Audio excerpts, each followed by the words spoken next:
Está chegando mais uma edição do programa Se Liga.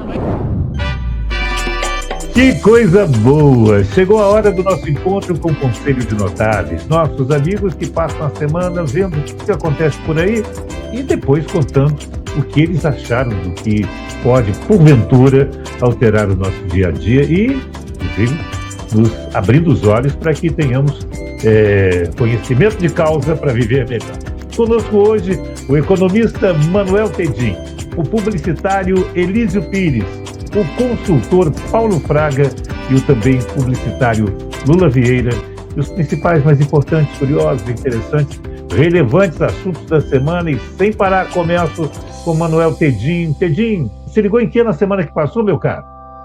Eu acho que o assunto agora é a mudança climática e o desastre lá do Rio Grande do Sul, né? Que coisa impressionante. Já passou de 40 mortos, né? É mais de 40 mortos já e vários mais de 40. desaparecidos, ainda não se sabe onde estão. A gente já deveria ter começado a se preocupar com isso há alguns anos. Não é uma novidade. Eu lembro bem, na década de 80 teve uma inundação enorme no Vale do Itajaí, ali em Santa Catarina. Foi uma tragédia enorme e tal. Mas parece que a gente não andou, né? Já tem vários pontos, milhares de pontos no Brasil identificados como pontos de interesse, pontos de vulnerabilidade grave. Está na hora da gente começar a agir. Uma coisa que me deixou impressionado é por que o Lula, antes de ir para a Índia, não passou lá, poderia ter ido, e o Alckmin disse que vai, mas está demorando, né? Já devia estar lá há algum tempo e não está. A ver, vamos ver o que acontece e vamos começar a pensar, a ter medidas de precaução para isso. Quer dizer, vamos atacar o problema antes dele acontecer, botar a fechadura na porta antes do assalto, né? O incêndio está tão grave quanto a água, né? Sim, olha o claro. Havaí, olha o Havaí, né? Quando chove depois do incêndio, também tem essa. É incrível. Mas, Elísio, eu estava falando, eu fico horrorizado como tem gente, e agora entrou aí um pessoal, uns cientistas entrevistados pela Jovem Pan, uns cientistas brasileiros, negando, dizendo que isso é cíclico e que não tem Incrível, nada né? disso. Inacreditável. Isso mesmo que fosse, veja bem, se você tomar medidas em termos de construções menos arriscadas, em termos de se preocupar com as populações ribeirinhas, mesmo que não tivesse influência dessas precipitações pluviométricas, dos problemas de chuva, seriam providências boas. O negacionismo não leva a nada. Dizer que não está acontecendo nada porque isso é cíclico, os dinossauros acabaram por situações parecidas, é de uma imbecilidade, de uma inutilidade revoltante. Revoltante. E se dizem cientistas. Impressionante. Impressionante. Elísio Pires, e você, meu caro? Se ligou em que na semana que passou, Elísio? Me liguei na semana que passou e vou continuar ligado durante muito tempo no posicionamento do Lula em relação ao sigilo dos ministros do Supremo Tribunal Federal. Ele fez uma declaração inacreditável, né?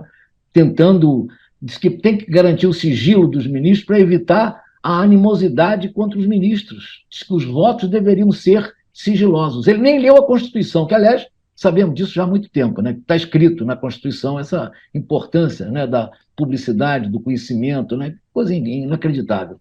E ele disse que, aspas agora, a sociedade não precisa saber como votou um ministro. Inacreditável isso. Eu acho que a desculpa dele é por causa desse tal ministro aí, que eu não vou dizer o nome aqui, que eu não falo palavrão. Mas deve ser isso.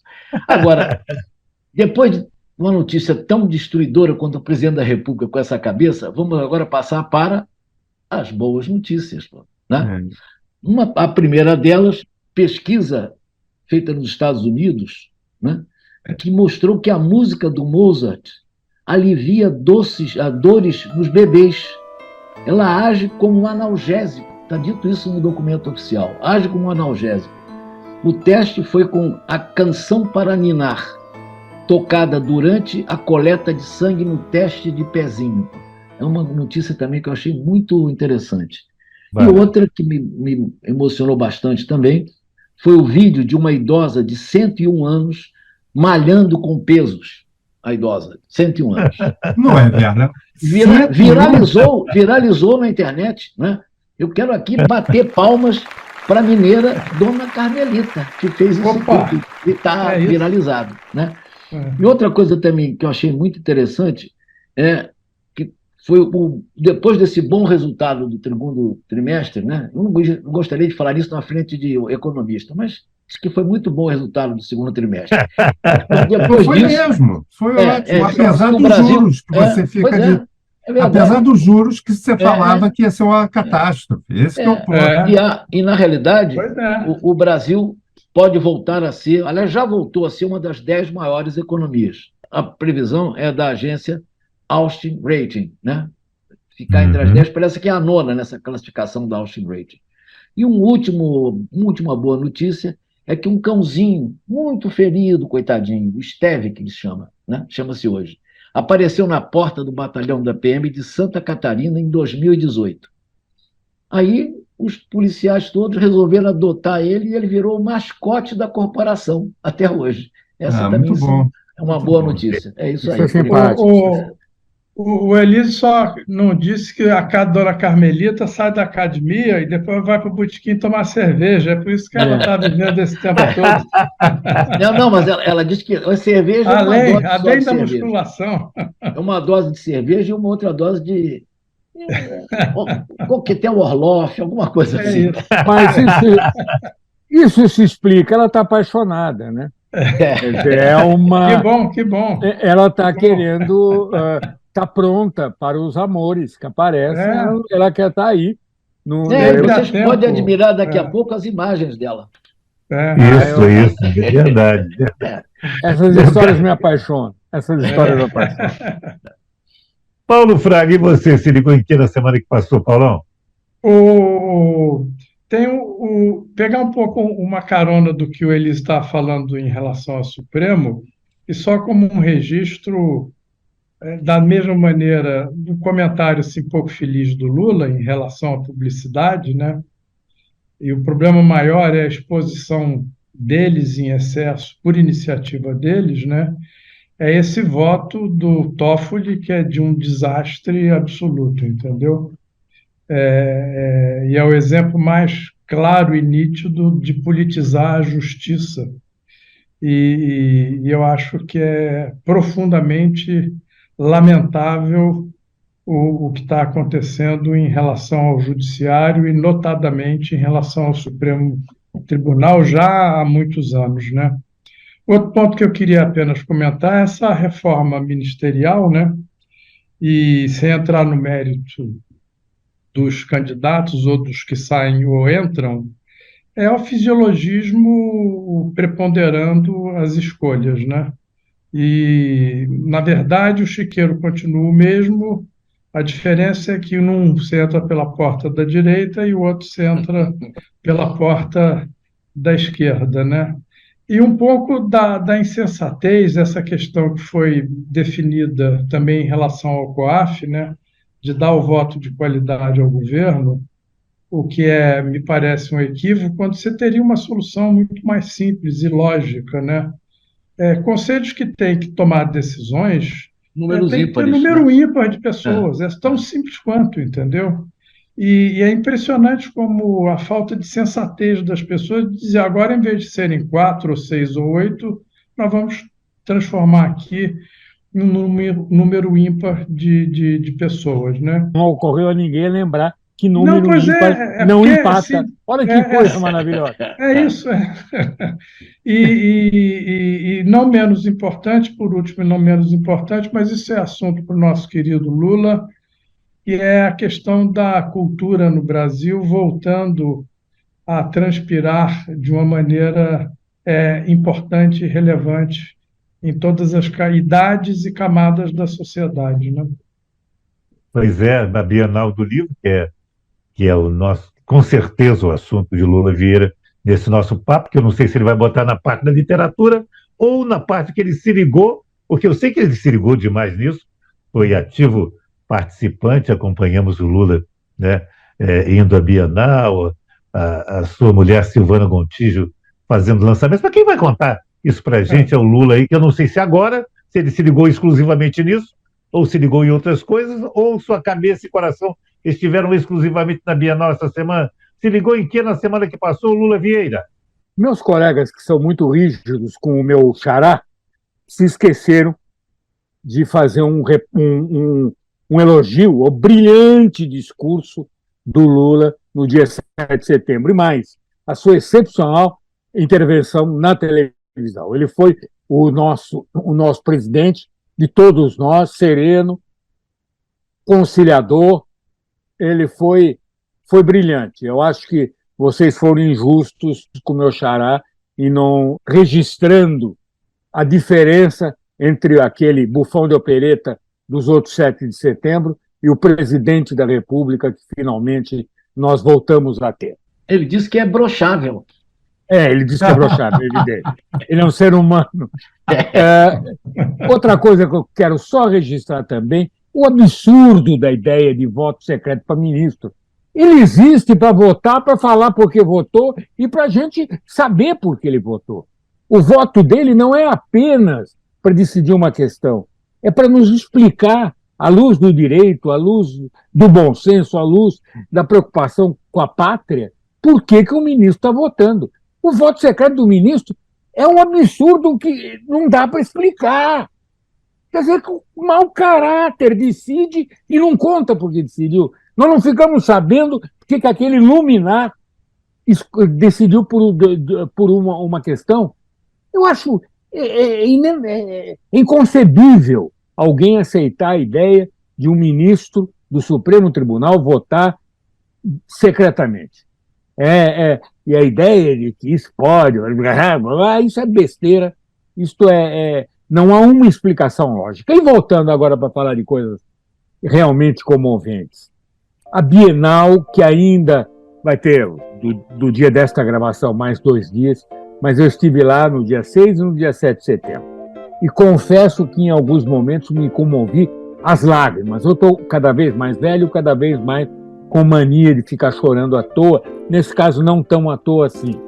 Mas eu notei várias vezes que eu estava com os olhos carregados de lágrimas ao ver aquelas filas de gente, de jovens, de crianças, para entrar na Bienal, vendo o livro, discutindo o livro, conversando sobre literatura, indo às mesas onde a minha mulher era uma delas, davam autógrafos, discutindo a história do livro. A minha neta com Miriam Leitão são amigas, minha neta tem 7 anos, não vou dizer a idade da Miriam, mas discutindo um detalhe do livro. A Cora queria explicar para a Miriam que não se deve fazer personagem em livro infantil que não tenha nome, porque isso é ruim para as crianças, elas depois e tal. E a Miriam muito séria, discutindo. Realmente eu não tinha pensado por esse ângulo. Mas não é porque as minhas netas são maravilhosas. As crianças que estavam lá dispostas a conversar sobre literatura, a conversar sobre rios, que falavam de natureza, preocupação com a preservação da natureza, uma coisa comovente. E não dava para andar. E você via aquela fila das pessoas querendo conversar com o autor e perguntando sobre detalhes do livro que tinham perdido ou que não tinham entendido direito, ou dando opiniões. Uma coisa realmente comovente. E não dá para a gente dizer que os caras não tinham o que fazer, foram lá, não, porque todo mundo que foi estava lá na fila, olhando, falando de livro, conversando sobre livro. Eu realmente achei que aquele pessimismo que eu tenho de vez em quando sobre o Brasil, nesses 2 dias, eu comecei a achar que, puxa, é uma pátria que faz uma Bienal como essa, um país que faz uma Bienal como essa, tem seu futuro. E eu fui num dia que tinha crianças de escola e no dia 7 que não tinha nenhuma criança de escola. Filas imensas para conversar sobre isso. E já que eu estou falando nisso, eu recebo livro de tudo quanto é editora, autores me mandam um livro, e ainda assim eu gasto dinheiro com livro. Eu passei no stand da Record e estava lá o livro Fernando Pessoa. Esse livro desse tamanho. Sou fã desse aí. Sou fã. Aqui em Desse casa deve tamanho. ter uns 10 livros sobre ele. Isso, e esse livro aqui são só de todos os heterônimos dele. Agora, não são só aqueles que a gente conhece, não. Ele tinha mania, de vez em quando, escrever em nome de... E o livro, a cada página, é um encanto. Você conversa com o Fernando Pessoa ou com quem ele está representando. É um livro que é para ser deixado do lado da sua cama, e antes de dormir e tal, como faz com a Bíblia também, como faz com esses livros fundamentais, abre e pega ali um trechinho. Lê alguma coisa que ele escreveu e vê depois o que ele achou disso. Conversa um pouco com este gênio mundial e eterno Fernando Pessoa. Com certeza. Eu ia para Lisboa, ficava num hotel que eu acho uma merda, mas ficava no hotel só porque ficava em cima da estátua dele tomando café. O que tem de gente tirando o retrato do lado daquela estátua é uma glória. Eu mesmo aqui em casa tinha uns 3. O que o livro Lula não diz é que ele ficava ali do lado na resenha com o Fernando Pessoa, entendeu? Isso ele não diz. Exatamente. Mas, olha, eu vou reformular. Quando eu vir ou ouvir alguém conversando que brasileiro não lê, etc., eu diria que eu recomendaria aí a uma Bienal como essa. E realmente, olha, eu volto a dizer, meio... Não, e outra coisa, o livro tem que ser de qualquer tamanho, inclusive desse tamanhinho aqui. Ó. Também. Também. Sabe de quem é esse aqui? Não. Quem é esse aí? Um cara meio desconhecido, chama Fernando Haddad. Em defesa do socialismo. Está aqui, ó. Já ouvi falar. De Fernando para Fernando, né? De Eu Haddad prefiro para Pessoa. De Haddad para Pessoa. Lula, para quem está só nos ouvindo e não está nos vendo por alguma aventura, de repente está ou na cama ou no carro, e qual o nome desse livro do Pessoa? Perdão. É uma quase autobiografia. É Fernando Pessoa, o nome do autor é José Cavalcante Filho. Ele passou anos selecionando textos do Fernando Pessoa, é considerado, mesmo em Portugal, uma das maiores autoridades em Fernando Pessoa. E você lê o livro e você, de repente, se surpreende com as dezenas de Fernando Pessoas que existem e a importância do seu pensamento e a beleza do seu texto. E daí você tem vontade de ficar aos pés da tabacaria. No chiado. Aliás, é realmente maravilhoso. Aliás, tabacaria dos meus prediletos, poemas de Pessoa.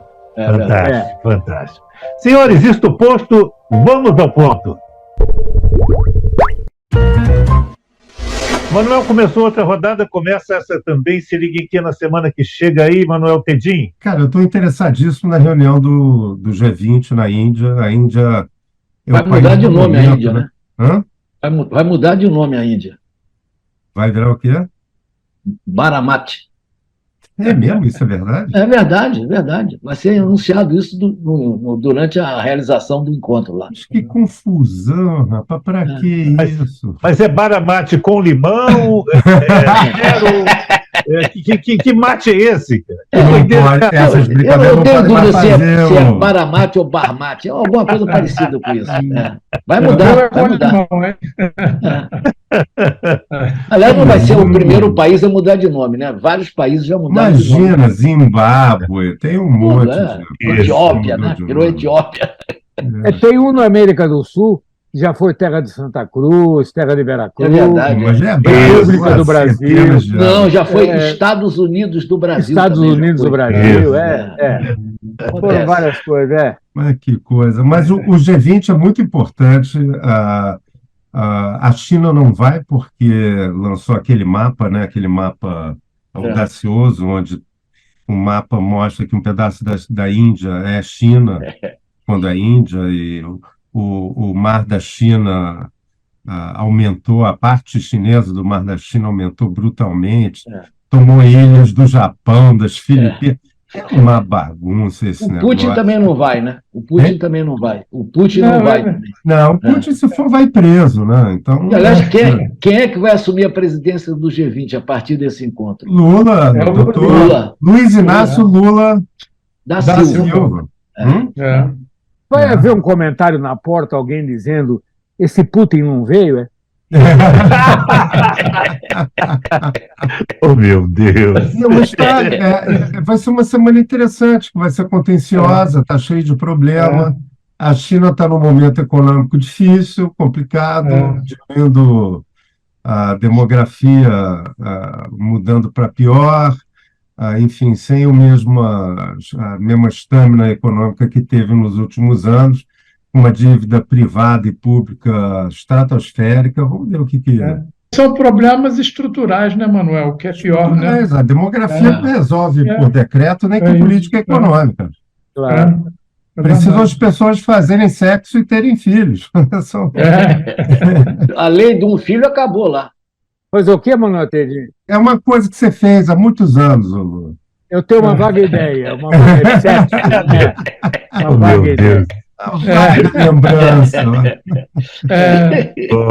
Mas vai ser interessante também porque tem o BRICS querendo se assanhar. Cara, o mundo está estranho. A semana vai ser muito interessante, a gente tem que ficar de olho. Excitante. Se for excitante na China, melhor ainda para ele. Elise, e você? Vai se ligar em que na semana que chega, Elise? Eu continuo na torcida para a indicação de uma mulher para suceder a Rosa Weber. Está chegando bem perto. Estamos a 30 dias no máximo disso, né? É só para lembrar, né, como é que a sociedade brasileira, no último censo tinha 51,1% de mulheres e 48,9% de homens. Agora, no STF, do jeito que a gente está sabendo o que está para acontecer, vai ficar 11-0, né? Inacreditável. Agora tem que lembrar que 2% da população brasileira são 4 milhões, 200 são... 4 milhões. 4 milhões de mulheres a mais do que homens, né? Não acho ruim, não, sabia? Eu acho.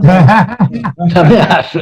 E eu torço para que aumente. Se Paulo Fraga não vale o ar que ele respira.